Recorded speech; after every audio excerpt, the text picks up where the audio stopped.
Meus queridos irmãos, no domingo de Ramos, nós testemunhamos os seguidores de Jesus, conforme o relato de Lucas, dizendo: eis que vem o filho de Davi, hosana nas alturas, paz na terra e glória a Deus. Nós vivemos na nossa vida várias aclamações também. Quando um filho vem ao mundo, quando um pai ou uma mãe recupera a saúde perdida, quando uma pessoa que nós não vemos há anos retorna para a nossa cidade. A nossa vida é cheia de momentos onde dizemos: paz na terra, que alegria te ver novamente. Mas o mesmo povo que estava lá seguindo Jesus, que estava aclamando Jesus como Senhor e Salvador, foi o povo que abandonou na crucificação. Mais ou menos 6 dias depois dessa aclamação belíssima do Evangelho de Lucas, que nós vemos ali o povo recebendo a Jesus, esse mesmo povo, alguns até gritaram: crucifica-o, e outros, a grande maioria dos seguidores de Jesus, o abandonaram. O que mudou? Um dia você está aclamando uma pessoa, 6 dias depois você está dizendo: crucificam. Na nossa vida acontece também coisas muito parecidas. Um dia somos os heróis, outro dia somos os vilões, somos os culpados. Nós temos uma imagem ali que mostra, né, o que acontece na nossa vida às vezes. Nós sofremos uma humilhação, nós somos transformados numa coisa. Isso vem se estendendo desde os tempos antigos. E a gente não percebe essa transformação, porque nós já vivemos nela. Por exemplo, na época medieval, ninguém tinha sobrenome. Não era obrigatório ter um sobrenome, ter uma certidão de nascimento. Isso foi uma criação dos governos. Qual é o intuito? Qual foi o intuito do governo registrar cada nascimento? Foi poder contar com um exército. Tanto que na era medieval o que importava era registrar os meninos. As mulheres não importavam. Então, nós nos transformamos primeiro num sujeito clínico, porque o país começou a registrar os nascimentos e a cuidar da saúde da população, não porque queria de fato cuidar das pessoas, mas queria ter um corpo militar formado e saudável. Foi assim que surgiram os primeiros hospitais públicos. Foi para cuidar dos seus guerreiros e soldados. Depois disso, o governo criou a cidadania. Você começou a receber um número, você começou a receber uma identidade, justamente para que o governo soubesse quantas pessoas ele poderia contar para uma eventual guerra, mas também qual era o número do setor produtivo de uma nação, quantos operários um governo tinha em seu país. E é dessa forma que recebemos o RG e o número mais importante aqui no Brasil, o CPF. Nós somos um número para os governos em geral. De cidadão, a coisa piorou. No século XX, XXI, nós nos transformamos em sujeito consumidor para a televisão, para as revistas, para os outdoors e toda a companhia publicitária. Antes dos anos 40 não havia, por exemplo, uma faculdade de publicidade, propaganda ou marketing ou designer. Era tudo um pouco mais artesanal. A partir do momento que se institucionaliza a compra e venda, o lucro, as multinacionais, transformar as pessoas em consumidores foi algo crucial. Tem uma coisa que vocês usam em casa, a grande maioria de repente use, né? Por exemplo, o Listerine, o Cepacol. Na verdade não serve para nada, né? Não serve para nada. Só que se criou aquilo, criou-se o Listerine e o cara pensou: ninguém vai usar, porque não serve para muita coisa, só limpa a boca, mas a pasta de dente, o sabonete, faz até o serviço melhor, sem agredir a mucosa bucal por causa do álcool. O que se criou a partir de então? Vamos criar a necessidade no povo, vamos mostrar que o povo precisa do Listerine, que o povo precisa da Coca-Cola. Não vamos dizer que é algo inútil, que é algo só um luxo, vamos dizer que é algo essencial.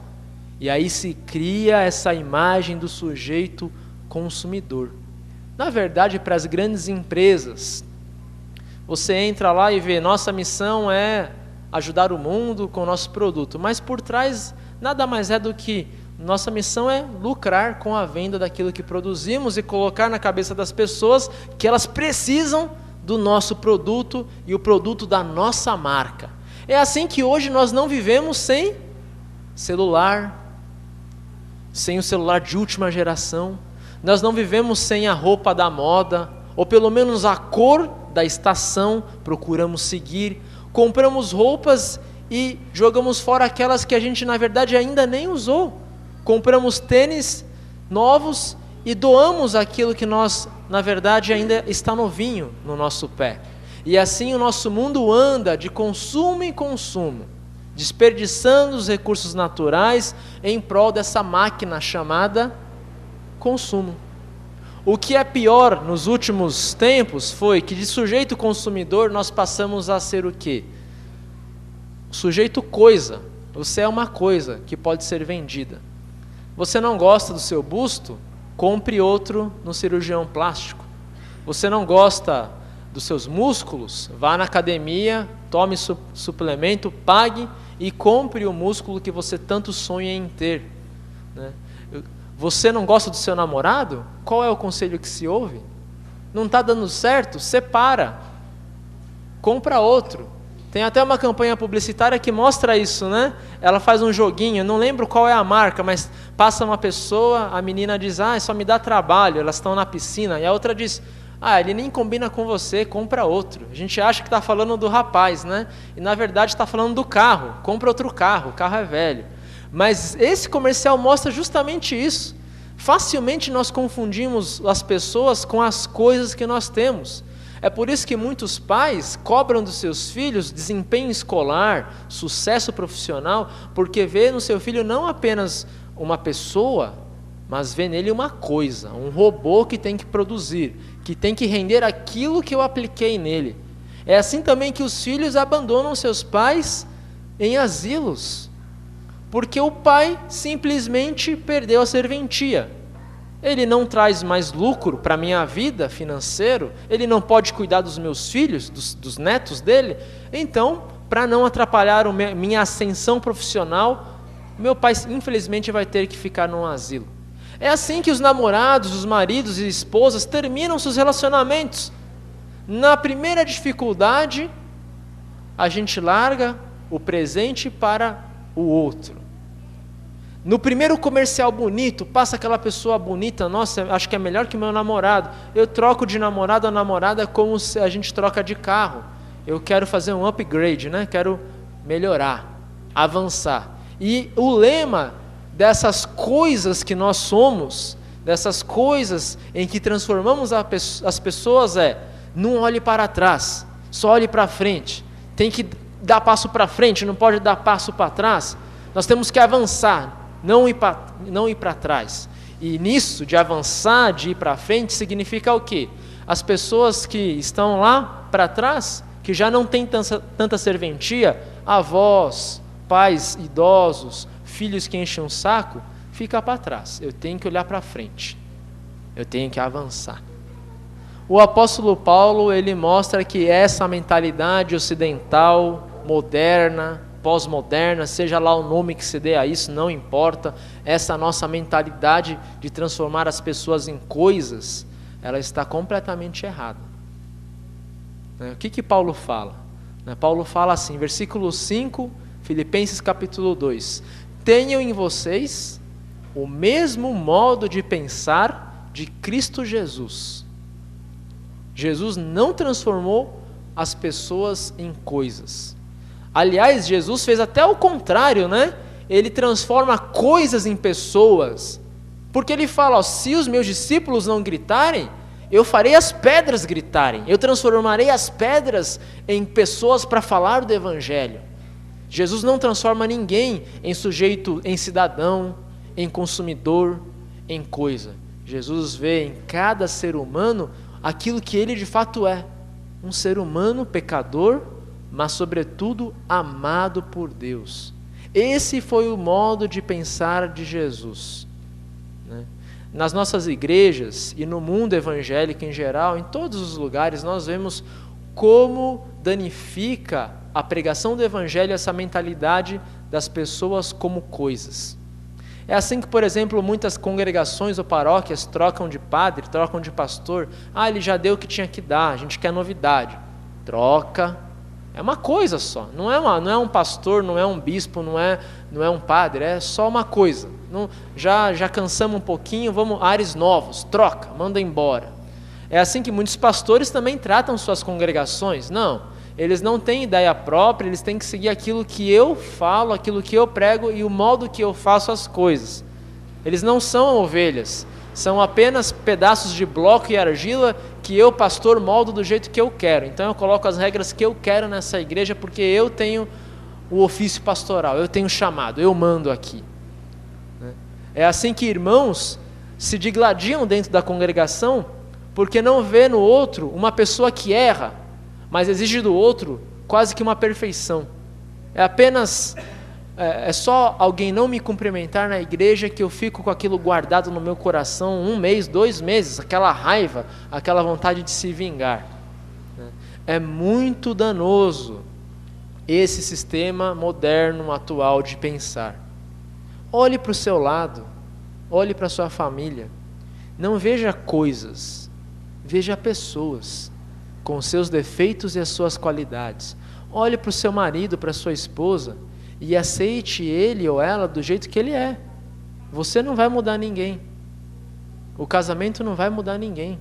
Aceite os defeitos daquele que você escolheu para ser teu marido ou tua esposa.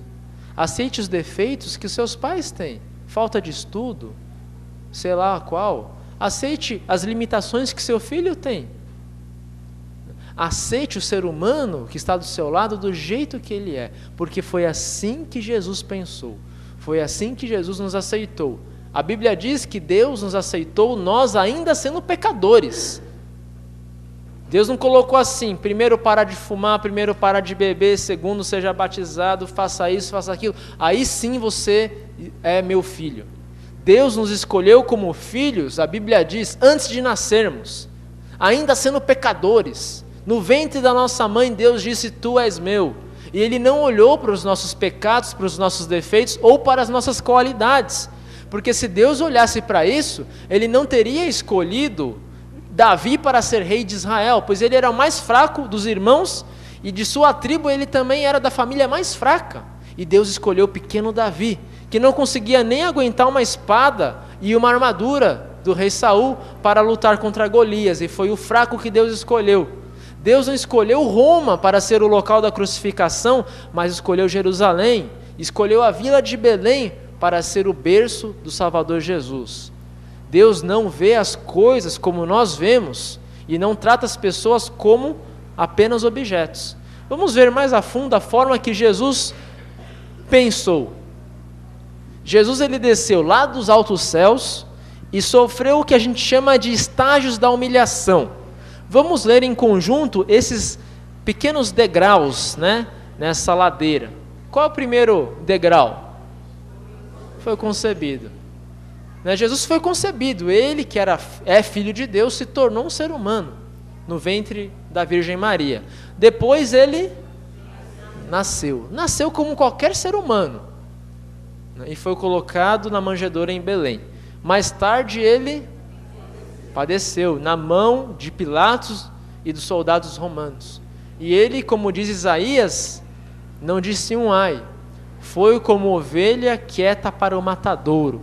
Depois Jesus foi crucificado entre 2 criminosos, né?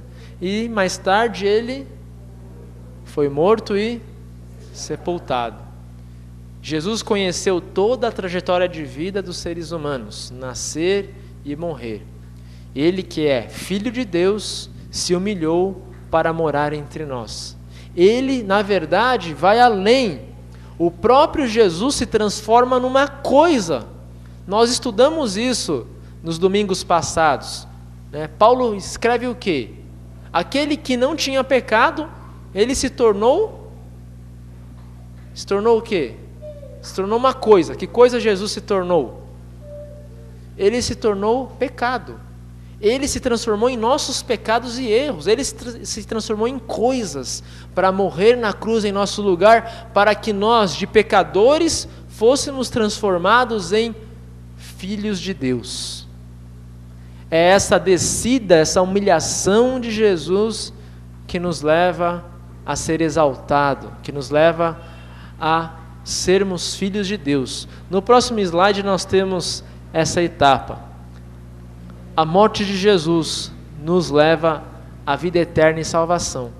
Não somos nós que subimos essa ladeira ou essa escada, mas é Jesus que nos transporta por ela e nos dá salvação. Isso é muito importante, porque grande parte das pregações, das religiões, da espiritualidade mostra o contrário. Mostra o quê? Você é um sujeito religioso, você é uma coisa, ou seja, se vira para ter a salvação e o perdão. Pague o seu karma, não é assim que algumas religiões dizem? Pague seu karma, nem que você tenha que renascer inúmeras vezes em várias e várias e várias vidas para pagar o seu karma. Se vira, meu. Né? É o discurso dessas pregações. Se vira, paga o seu karma. Deus e Jesus não está preocupado com você. Você tem que pagar sozinho. Aí vem todo esse sistema. Alguns outros lugares dizem, olha, faça tantas coisas boas a ponto de anular os seus pecados. Como se Deus fosse um banqueiro, né? Você deve R$1 e paga R$1 para Deus. Nossa vida não é uma conta corrente de saldo devedor e aquilo que você pagou. Não são as coisas boas que você faz que vão anular os seus erros e pecados. Sempre aquela comparação do bolo. A sua vida é como aquele bolo. Se você jogar um ovo podre na massa do bolo, são 10 ovos saudáveis que vão tornar aquele ovo podre bom e salvar a massa. Se você jogar um ovo podre no seu bolo, na massa, aquele bolo está estragado. Não importa quantos ingredientes maravilhosos, saudáveis você tem. Se há um elo fraco na corrente, importa a força dos outros elos? A corrente arrebenta, a vida é igual. Não importa quantas boas obras você tem para bater no peito e dizer, Deus, eu sou bom, nunca matei, nunca roubei, por isso meus pecados esconde. Não, está estragado. Nós somos pecadores. A nossa vida, pelos nossos próprios esforços, não tem jeito. Não conseguimos subir a ladeira da vida eterna e salvação sozinhos. É por isso que Jesus se humilha e morre em nosso lugar. Isso é libertador, porque a morte de Jesus, o modo de pensar de Jesus, mostra o quê? Que nós não temos nenhum karma para pagar. Ele já foi pago por Jesus. Nossos pecados foram cravados na cruz. Nós lemos em Filipenses com Gesiel, Jesus foi obediente e obediência de cruz. E por isso o nome de Jesus foi exaltado.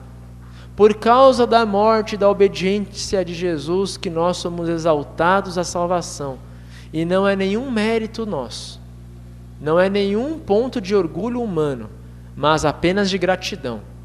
Nós podemos olhar para Jesus e dizer, Jesus, tu te tornaste pecado, para que eu fosse feito filho de Deus, filho do Pai. Lutero fala, sem nenhuma dignidade ou mérito de nossa parte, mas unicamente por sua divina e paterna bondade. Deus nos sustenta e Deus nos salva. Ninguém pode olhar para o lado e dizer, eu sou mais santo que o meu irmão. Ninguém pode olhar para outra pessoa e apontar os pecados e dizer, você é pior do que eu. Mas todos nós podemos apontar para Jesus e dizer, você é o meu Salvador. Todos nós podemos olhar para o lado e apontar, Ele é o teu Salvador, Ele morreu por você. Quando nós entendemos e cremos nesse sistema de salvação, que não é um sistema, mas é a ação de Deus com a sua graça, a nossa vida perde as amarras da lei.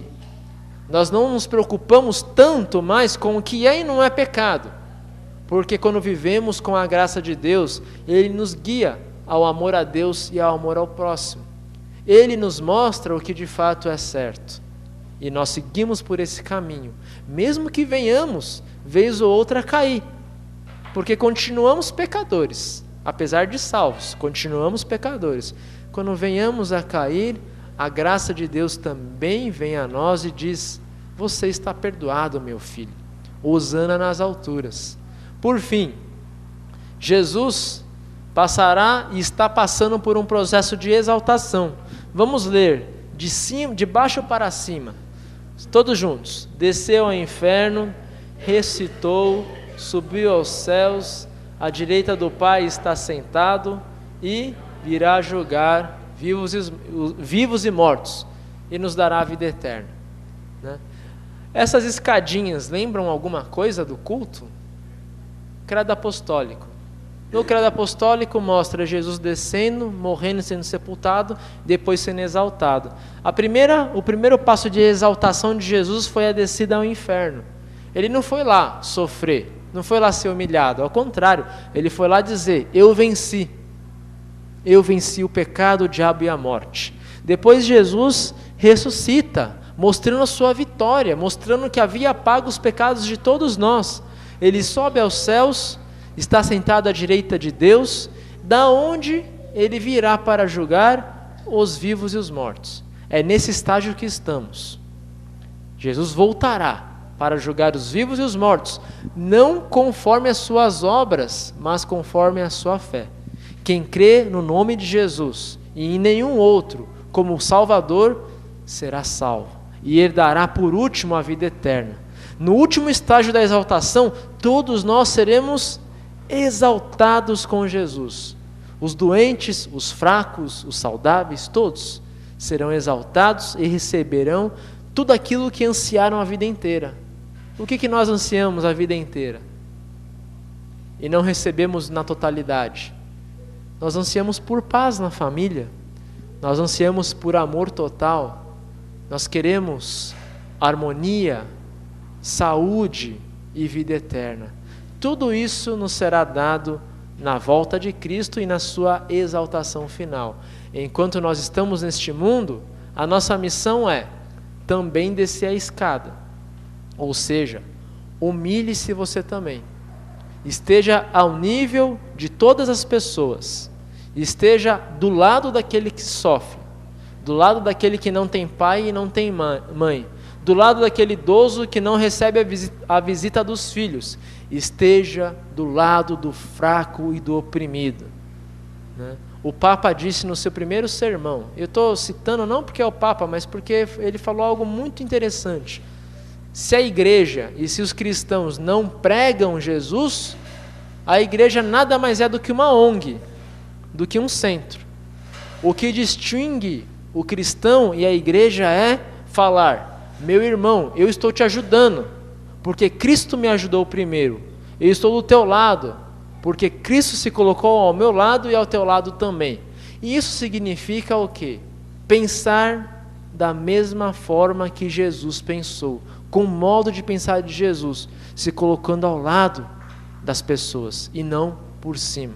Ao fazer isso, cumprimos a missão, lavamos os pés das pessoas. Que Deus dê muita humildade para todos nós, para nós também descermos a escada e se colocar ao lado de todos, pois Jesus se humilhou por nós. Amém.